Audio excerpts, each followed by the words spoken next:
11 майда узачак республика күләм ифтар яңа авырында Казан Экспо күргәзмәләр залында оештырылачак. Анда 5000 кеше чакырыла.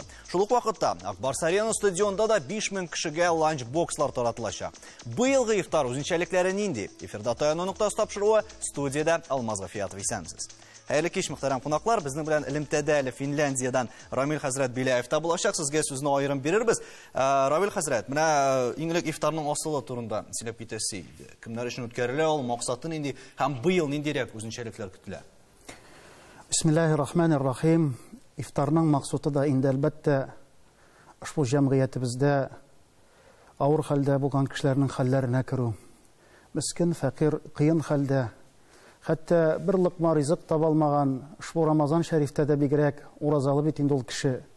Шул ризык белән сөендерү, тукландыру, ризыкландыру. Һәм инде бу Раббыбыз Аллаһ Тәгалә яраткан хәерле гамәл. Чөнки Раббыбыз Аллаһ бу гамәлгә зур хәсәнәтләрен, әҗерләрен вәгъдә итә. Инде ушбу ифтар кылдыру элек-электән буын-буынга тапшырылган, инде әби-бабайлардан килгән. Хәзерге вакытта да җәмгыятебездә, әлхәмдүлилләһ, яши торган җайларыбызда ифтар мәҗлесләре, ягъни ифтар инде ризыкларын таратулар дәвам итә. Чөнки бу Раббыбыз Аллаһ Тәгаләнең кушкан әмер иткәне. Динебез исламда һәр катламга кагылып, тормышыбызны, хаятыбызны, бер-беребезнең хәлебезне белеп, инде дәвам итәргә боера. Чөнки Расулыбыз саллаллаһу алейһи ва саллям бер хәдисендә әйтә, Әдәм баласының иманы зәгыйф булыр, әгәр дә мәсәлән ул тук йокласа, тамагы тук, өсте бөтен, ләкин күршесе ач хәлдә йокласа, ягъни моны бу хәлендә бәрәкәт булмас ди. Шуңа да бу ифтар мәҗлесләре инде асылы шуннан. Ягъни кардәшләребезне, шул авыр хәлдә булган кешеләрне, һәм шулай ук инде кардәшләребезнең күңелләренә үтеп, шул ифтарлар сәбәпле инде кардәшләребез мәчетләргә, намазларга, гыйбадәтләргә якыная. Вагазлана, насихатлана. Дин исламның күркәм матур яктан күрә, һәм инде аның сыйфатларын таный, һәм инде аны башкаларга да җиткезә. Шунлыктан бу ифтар табыннары да, әлхәмдүлилләһ, Раббыбыз Аллаһның рәхмәтенә ирешү максаты белән изгелек, игелек юллары дәвам итә. Инде ифтар мәҗлесләре төрле форматта күрәбез, интернет челтәрләрендә булсын, телевидениедә, газета, журналларда, ягъни төрле юнәлешләр белән бу гамәлләрне башкаралар. Аллаһ Тәгалә кабуллардан кылсын, әҗерләре булсын. Чөнки иң зур максат инде шу ризыкны җиткезү, ризыкландыру, шатландыру ва сөендерү. Инде быелгы ифтарларыбызга килгәндә, былтыргы ифтарларны күрдек инде, үзенә күрә бер тыю, чикләү белән булды. Быелгы ифтарларыбызда да кызганычка чир безнең яныбыздан китмәде. Ягъни һәр вакыт шул дәвам итә. Саклану чараларын күреп, ара калдырып, маска белән булсын инде өстәлләрне аерым-аерым утыртып, инде халыкны шулай бу күркәм хәерле гамәлне үткәрү дәвам итә. Ягъни бу изгелек эзелми. Иң мөһиме җыелу булсын, чөнки узган ел дөрестән дә чикләүләр бик күп иде һәм булай зурлап, әле республика күләм ифтарны да оештырырга мөмкинлек булмады бит. Ханым, менә быел нәрсәләр көтелә? 5000 кеше дип әйттек, шулай ук ниндирәк саклык чаралары күреләчәк. Моңа кадәр 100 кеше җыелырга рөхсәт ителгән урыннар бар иде. Менә бу республика күләм ифтарында нәрсәләр көтәргә? Бу быелгы ифтар ул махсус шушы зур павильоннар, зур урын, территория бирә ала торган бинаны махсус сайлап алудан башланды. Аларның бик зур павильоннарында без 5000 кешене ара калдырып намаз укыта алабыз һәм 5000 кешене ара калдырып ифтар кылдыра алабыз. Менә узган ел белән чагыштырганда, узган ел безнең 30 000 кешегә ифтар ризыгы ирештерелгән булса, көн саен 10 000, быел инде ул сез әйткәнчә менә шушы 5000 һәм без Казан Аренада ике яктан, көнчыгыш һәм көнбатыш яклардан тырышачакбыз шушы 5000гә ирештерергә ланчбоксларны таратуны да. Һәм менә Равил хәзрәт әйтә башлады инде ара калдыруларны да, монда без кунакларның килүен дә ике электричка белән җибәреп, электричка арасында вакытны калдырабыз. Бер юлы бер төркем кеше бинага килеп кермәсен өчен, бу беренчедән. Икенчедән инде санитайзерлар, кулны эшкәртер өчен махсус эшләнмәләр алар барса да булачак, һәм инде маскалар. Әлбәттә, өстәл артында маска киеп утырып булмый инде, һичшиксез ул салыначак. Менә шушыны истә тотып, өстәл артында утырган кешенең арасы һәм өстәлләрнең арасы шулай ук саклана. Бу дистанцияларны без инде тигезләп санап куйдык. Һәм моңа кадәр үткәргән ифтарларда да сакланып килгәндер. Безнең Рамил хәзрәт Беляев Финляндиядән, Хельсинки шәһәреннән безнең белән элемтәгә керә. Рамил хәзрәт, сездә ничегрәк узды ифтарлар, нәрсәләр көтелә әле алга таба да гомумән күп җыелдымы шул ук милләттәшләребез ифтарларга? Бисмиллахир-рахманир-рахим. Мин шулай ук үз чиратымда барча милләттәшләремне, дин кардәшләремне тагын да бер мәртәбә сәламлыйм һәм Рамазан ае җөмләбезгә мубарак булсын дип ихлас күңелемнән теләп каламын. Финляндия һәм Европа илләре быел кызганычка каршы бик чикләүләр астында Рамазан шәриф аен үткәрәләр. Әгәр инде без шушы Финляндияны алсак, Финляндиядә март аеның ахырында зур чикләүләр барлыкка килде. Чөнки күп кешеләр хасталанды һәм бөтен рестораннар ябылды, бөтен күп кеше йыла торган урыннар ябылганга күрә, без дә Рамазан шәриф аебызны шушындый бик нык рәвештә чикләнгән килеш башлап җибәрдек. Мәчетләребезгә дә күп кешеләр килә алмый, чөнки Финляндиянең кануны буенча бинаның içенә 6 кешедән күбрәк кертергә ярамый. Шуннан күрә безнең дә мәчетләребезгә керүебезнең быел да бик чикләү өлешендә барды. Ләкин безнең Аллага шөкер 1 еллык онлайн намаз укыту тәҗрибәбез бар. Шуннан күрә без үзебезнең милләттәшләребезгә, дин кардәшләребезгә кем мәчеткә килә алмый икән, без аны читкә калдырмадык. Аларга намазларыбызга катнашырга шулай ук интернет аркылы үзебезнең интернет сайтыбыз аша онлайн намазларын тәртипләдек. Ифтар мәҗлесләренә килгән вакытында анда шул ук күзәтү, күп кешеләр җыела алмый кызганычка каршы. Әле генә Финляндия моннан бер атна әввәл генә бераз чикләүләрне әзәйтә башлады. Шуннан күрә без дә әле әкрен генә кая 10 кеше, кая 5 кеше, кая 15 кеше дигәндәй ифтарларыбызны әкрен генә тәртипләй башладык. Һәм бик ышанабыз, иншалла, киләчәк елыбызда инде ифтарларыбызны киң күләмдә үткәрергә мөмкинлегебез бар. Әле шушында кыска гына әйтеп уздырамын. Бу ифтар мәҗлесләрен үткәрү бик быел модага китерде онлайн үткәрергә. Мисал өчен Финляндия чиркәвенең тышкы ярдәм итү бүлеге шулай ук онлайн ифтар кылдырды. Инде иншалла киләчәк елларда алар офлайн булыр дип өметләнеп калабыз. Онлайн инде тормышка үтеп кирде, ләкин барыбер ничектер башкасы бетмәле. Онлайн намаз диделәр, онлайн ифтар диделәр. Данил, ниндер онлайн системага күчү бара түгелме? Һәм хәзер күпләр бит әле менә шул ифтарларга баруны элегрәк ничектер тыйнаграк үткән булса, алар хәзер шул ук Инстаграмнарга кертеп, халыкка күрсәтеп, менә синеңчә бу дөресме? Моны шул ук ифтар мәҗлесләр үткәрелә торган урыннарны күрсәтү дип әйтик, шул ук онлайн форматка күчерүне ничегрәк кабул Монда онлайнга күчү ул мәҗбүри әйбер бит инде. Без сайлаган юнәлеш түгел, шулай бит мәҗбүрбез. Шуңа күрә шулай килеп чыга. Әмма менә синең сорауыңа кайтып, менә барысында күрсәтү дип, менә Равил хәзрәт әйтте, бу беренче чиратта ифтар бит инде мохтаҗларны, фәкыйрьләрне кайгыртудан чыккан күренеш дип әйтик, шулай бит. Хәзер аның чыннан да асылы үзгәрде. Бер караганда безнең бүгенге көндә бик фәкыйрьләр, ашка үлүчеләр юк, шулай бит. Без мул тормышта яшибез гомумән алганда, Аллага шөкер. Әмма аңа карап бит инде ифтарларны оештырмыйбыз дигән сүз юк. Ифтарлар оеша. Әмма да ләкин ниндидер теге үзгәрешләр бара. Менә мәсәлән, фэшн ифтар дигән әйбер күренде, бер көнне ишетелде, бер көнне күренде. Голодный ифтар дигән, ягъни җимеш һәм су белән генә ниндидер кемнәрдер моны әйтә инде, теге ниндидер мөгез чыгару дип тә күзаллана. Мин белмим, бәлки шулай дип күренәдер дә, әмма ниятенә карап. Әгәр дә ният мәсәлән туганнар җыела торган, дуслар җыела торган, бар шундый дуслар, бәлки алар синең белән җыеладыр менә шул елга бер, менә шул ифтарларда гына. Менә мин бар шундый дуслар, менә елга бер күрешә торган таныш кешеләр бар. Ифтар җитте исә чакыралар.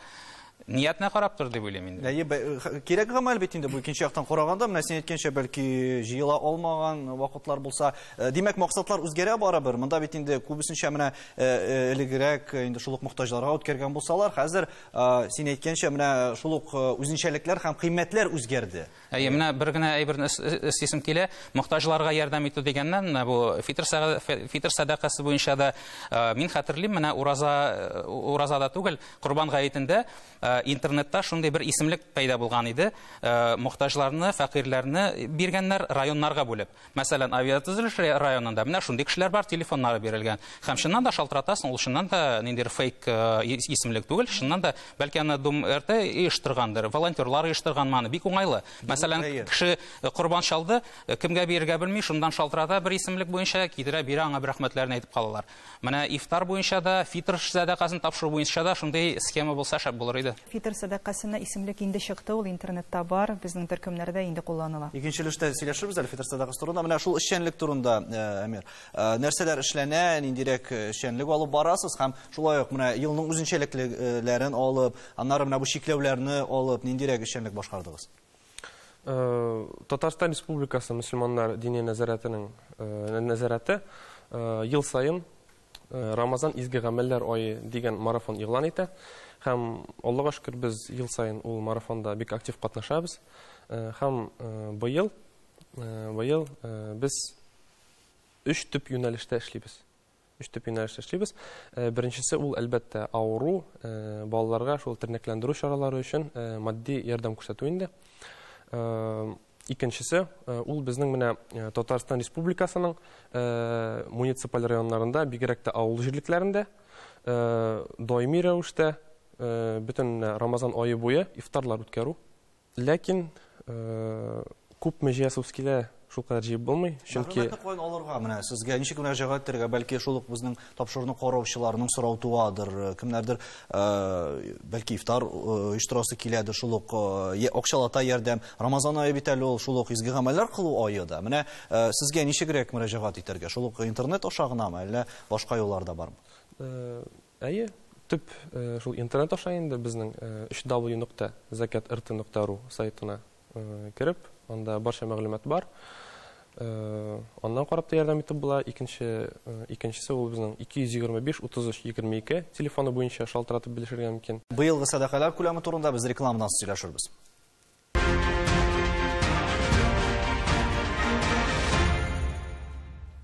Татарстан Яңа Гасыр телеканалында Тояны нокта тапшыру, без республик күләм ифтар, шулай ифтарлар уздыру турында сөйләшәбез һәм иң мөһиме әле без волонтерлык эшчәнлеге турында сүз алып бармадык. Илсур, чынында менә мондый чорда дип әйтик, волонтерларның эшчәнлегенең кыйммәте тагында арта. Менә ничек сайладыгыз бу юнәлешне, шулай ук ниндирәк эшләр башкарасыз? Монда бит инде бары тик шул ук ифтарлар белән генә чикләнеп калмыйсыздыр. Әлбәттә, ифтарлар гына түгел, проектлар бик күп, волонтерлар да бик күп, теләүчеләр бик күп. Иң беренче безнең яшьләр бик актив, Пәйгамбәребезнең хадисен искә төшереп, сезнең аразыдагы иң хәерлегез шул, кем кешеләр өчен иң файдалы дип. Бу инде беренче ния дип уйлыйбыз волонтерлар өчен, шу проектларда катнашу өчен. Соңнан яшьләр белән җыелып, күңелле берәр файдалы эш эшләргә телиләр. Сез менә ниндирәк эшчәнлек алып барасыз? Нәрсәләр эшлисез? Сезнең менә бурычларыгыз, нидә, максатларыгыз дип әйтик. Проектлар арасында ул Чиста мәчет дигән проектыбыз бар. Ул инде пока Рамазан аенда тукталып тора. Амарча һәр атна берәр мәчетләргә чыгып җыштыру эшләре алып барыла. Казан тирәсендә яки Казан ерак булган мәчеткә. Һәм тагын школа одного дня дигән проектыбыз бар. Анда инде кем дин нигезләрен өйрәнергә тели, шул атнага бер тапкыр килеп, шу дәресләрне тыңлап китә ала. Республик күләм ифтарда ниндирәк эшчәнлек алып барачаксыз? Өстәл әзерләү, кунакларны каршылау һәм дә шу организацион эшләр инде. Һәм шулай без әйткән идек инде фитр садакасы турында сөйләшербез дип. Менә кемнәргә фарыз зур хәзрәт? Үләме быел күпме аның? Һәм ничегрәк айларда ничек тапшырырга кирәк? Бисмиллаһир-рахманир-рахим. Фитр садакасына килгән вакытта дине назаратыбыз инде аның нисабын санап әйтте. Мәсәлән, бөтен асыл ихтияҗларыңнан кала, хаҗәтләреңнән кала, әгәр дә шул гает көнендә 36 мең акчаң бар икән, сиңа инде фитр садакасын тапшыру ваҗиб булып тора. Ваҗиб. Мәҗбүри, без аны эшләргә тиешлебез. Һәм инде әлбәттә ураза тотып та фитр садакасын бирмәгән кешене Пәйгамбәрбез саллаллаһу алейһи ва саллям аның уразасы күк белән җир арасында булган ураза дип тә әйтте. Шу Рамазандагы кылган кимчелекләребез, артык кирәкмәгән сүзләребез, фигыльләребез эчендә бер төрле кафарат булып тора шу фитра садакасы. Яни фитра дигәннән алган вакытта ризык белән бәйле булган нәрсә. Яни ризыкландыру, тукландыру. Быелгы саның күләме инде 100 сум, иң азы 100 сум, һәм инде әлбәттә мөлкәте, байлыгы булган кеше 700 сумнан да бирә ала хөрмә белән санаган вакытта. Менә шул микъдарда инде фитра садакасы тапшырыла. Инде фитра садакасы тапшыру әлбәттә фәкыйрьләргә, мискиннәргә, мохтаҗларга. Аларны шатландыру, васиндеру, бигрәк тә шу ураза гаете, аларның инде тормышларына, хаятларына да шатлык хисе кертү, уртаклашу, гомумән инде икенең яның шатлыгына, сәламәтлегенә алып барган хәерле гамәл булып тора. Инде алдан әйткәнчә, фитра исеме дә ризык дип әйттек. Инде без аны акча күләме белән тапшыра алабыз. Инде хәтта ул ризык белән генә бирелергә тиешле, акча белән бирелергә тиешле түгел дигән затларның да шундый сүзләрне ишетеп, карагыз әле, Абу Ханифа хәзрәтләре нинди хикмәтле булган икән, киләчәккә карый белгән икән, акча белән фитраны түләргә рөхсәт итте. Бүгенге көндә дә кайбер гарәп илләрендә шул шейхлар әйтә, адәм балалары шул гаит көннәрендә җыйган дигеләре булсын, йөземнәре, хөрмәләре булсын, шуларны сатарга чыгалар. Киемнәрен алыр өчен, даруларын алыр өчен, коммуналь чыгымнарын түләр өчен. Яни хикмәтле, шуңа да инде без мохтаҗ булган кешеләргә шулай ярдәм итәбез. Аллаһыбызның ризалыгын өмет итеп, ушбу гамәлне кылабыз. Инде әлбәттә аның ай буйда бирә алабыз, ниятләп, Рамазан ае керде икән тапшыра алабыз. Инде шулай ук инде гаит көнне таң атканнан алып, инде гаит намазына хәтле Аллаһ Тәгаләгә тапшырабыз, шул садакатларыбызны бирәбез. Инде сыңарсак та тапшырабыз, истебездә кала, Аллаһ Тәгалә рәхмәте белән кабуллардан кылсын. Исемлек турында сорыйсы иде, кайларда тапшырырга була, ниндирәк юллар аша узып дип әйтегез, кемнәр кайчан килә ала, менә бу турында да сөйләсәгез инде. Әйе, менә инде Рамазан аеның берничә көне генә калып бара. Чыннан да кемнәр әле фитра садакасын тапшырмаган, алар менә әмир сөйләгәнчә закат хәйрия фондына мөрәҗәгать итә алалар, ул телефоннарны әйтеп узды. Алар махсус фитр садакасын җыялар. Һәм бүгенге көндә интернет шелтәрләрендә, WhatsApp, Telegram каналларында шәһәр буенча мохтаҗ гаиләләрнең исемлекләре таратылды. Бу исемлекләр әгәр дә кеше белми икән, безнең Диния нәзарәтенең социаль үсеш бүлегенә шалтыратып, әлеге мохтаҗ кешеләрнең исемлеген алырга мөмкин булачак. Һәм инде бар әле безнең телевизорны караучылар арасында ниндидер сәбәпләр аркасында уразаны тота алмаучыларыбыз да, алар да шундый сораулар белән мөрәҗәгать итә. Алар инде үзләре ураза тота алмаган көнне аннары соң тотарга һәм тота алмый торган дәрәҗәдәге авыру икән, алар bir көн өчен 200 сум күләменнән шулай ук мохтаҗларны ашатырга тиеш булалар. Мондый кешеләр өчен дә без исемлекне аларга тапшыра алабыз, мөрәҗәгать итсеннәр. Сораулар килә дип, Данил, менә күбрәк ниндирәк сораулар килә? Шу Рамазан ае буенча барып кешеләр кызыксына, бездән дә сорыйлар. Менә аеруча иң киң таралган сораулар нинди һәм нәрсәләр сорап гомумән мөрәҗәгать итәләр сезгә аермалганда журналистларга дип. Монда сораулар гына да түгел. Менә без инде социаль шелтәрләр белән эшләгәч, киң катлам кешеләр белән эшлибез дип әйтәм инде. Мин генә түгел, менә минем хезмәттәшләр, журналистлар, башка газет журналларының аккаунтлары һәм менә гелдә шундый әйбер күзәтелә. Менә быел фитр садакасы фәлән сум дип язып эләбез дә без, һәм шунда китә комментарийлар. Садаканың күләме юк аның дигән. Һәм менә шушыны бик аңлатырга һәр вакытта да туры килә. Диния нәзарәтен да әйтеп исәпкә алып шулай бит. Һәм инде һәр вакытта да аны муллаларны гаеп итә башлыйлар. Менә муллалар бәя куйганнар, акча җыялар дип. Һәм шуны аңлатырга һәр вакытта да туры килә, бу муллаларга түгел, бу фәкыйрьләргә, күршегезгә кертеп бирегез дип бөтенесен аңлатырга кирәк. Менә бу бер ел уза да, һәм шул сораулар килеп чыга.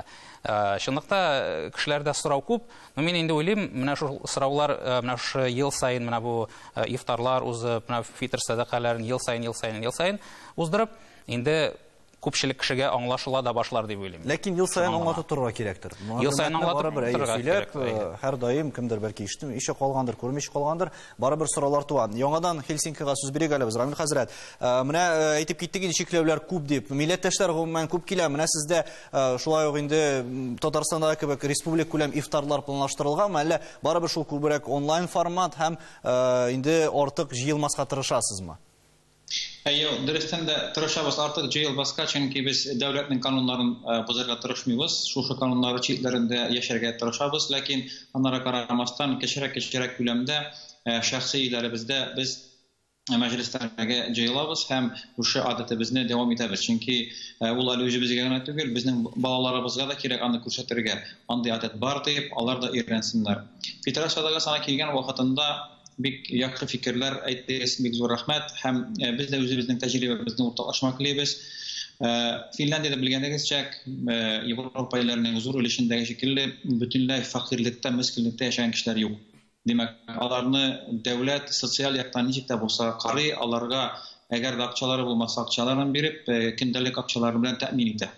Шуннан күрә без мәхәллә тарафыннан, халкыбыздан шушы федерациядә катнашып, аннан соң мәхәллә үзе карар кыла.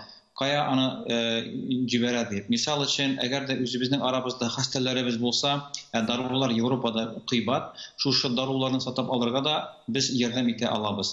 Аннан соң шулай ук Россиядә яшәгән безнең милләттәшләребезгә дә тараткан вакытларыбыз булды. Балалар йортларына, хастаханәләргә.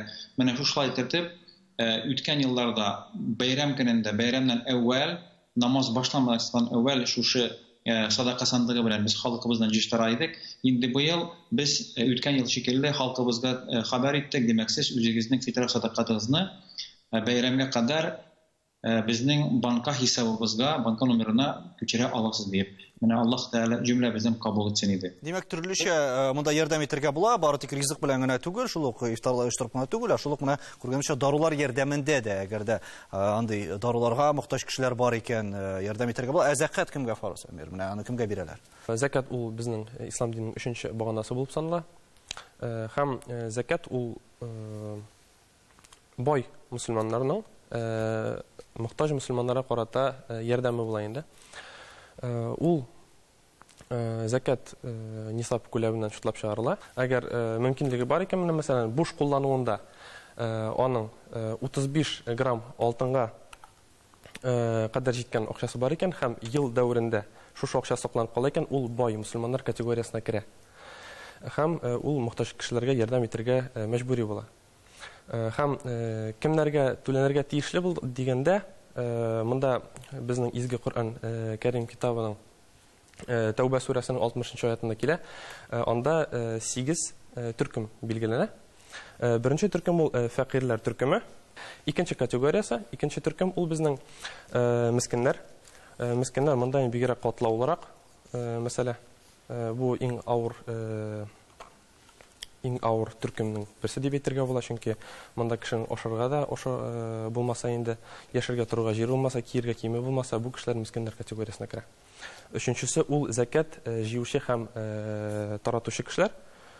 Дүртенчесе бурычлы кешеләр. Бишенчесе үзенең гомерен һәм тормышын ислам диненә багышлаган кешеләр. Монда инде мәсәлән галимнәр һәм шул диндә укыган мәсәлән шәкертләр дә керә инде. Һәм алтынчысы мусафирлар. Мусафирлар мәсәлән ул кеше бай булган хәлдә берәнди тормышта берәнди авыр хәл очрап, мәсәлән бер еракта булып өенә кайта алмаган хәлдә инде, мәсәлән акчасы җитмәсә, ул кешеләр мусафирлар категориясына керә. Һәм тагын ике безнең төркем бар. Ул төркем бүгенге көндә безнең җәмгыятебездә һәм диндә актуальлыгын югалткан дип әйтергә дә була инде. Аның беренчесе ул ислам динендә, ислам диненең үсеп барган чорында, шул вакытта ислам дине үссен өчен акча керткән кешеләр. Һәм икенчесе ул кулларны азат итәргә түләнгән зәкат. Димәк, тулы мәгълүмат аңлашыла. Хан трансляция турында да әйтик әле, безнең Ураза гаетеннән турыдан-туры трансляция булачак һәм кайлардан булачак ул быел. Ураза гаете Галиев мәчетендә трансляцияләнәчәк. Бүгенге көндә шушы әзерлек эшләрен алып барабыз һәм Казан шәһәрендәге мәчетләрдә сәгать 6-дан тәкъдим ителә шушы гает намазын башкарырга. Трансляцияны инде менә сезнең каналдан карарга мөмкин булачак. Равил хәзрәт, бу елгы ифтарларны үткәрүдә сезнеңчә нәрсә таяк нуктасы булып тора? Бу ифтарларны үткәрү һәр Рамазаныбыз безгә зур мөмкинлек ая. Ягъни былтыргы ифтар булсын, быелгы ифтар булсын, киләчәк ифтар булсын, Раббыбыз Аллаһ Тәгаләнең ризалыгы ята. Менә шул хәл, менә бу яшьләребезне дә, улларыбызны да, байларыбызны да, фәкыйрьләребезне дә, калепләре белән изгелеккә омтылып торган кардәшләребезне дә этәрә торган нәрсә. Чөнки бу Бу айны башка вакыт таба алмыйбыз. Байлар да таба алмыйбыз. Мөмкинлегебез юк. Бу бирелгән санаулы инде көннәре дә бик аз гына калган мөмкинлек ае. Инде Рамазанга да бәлкем кергәч максатларыбызга ирешмибездер. Әмма ләкин әле көннәре бар, соңгы көннәре бар. Аллаһ Тәала шуны кулланып үзенең рәхмәтенә ирешергә насыйп кылса иде. Амин, шулай булсын. Демәк, республика күләм ифтар 11 май, ураза гаете исә 13 май көненә билгеләнгән. Тоткан уразаларыгыз кабул булсын. Исәнлектә күрешик.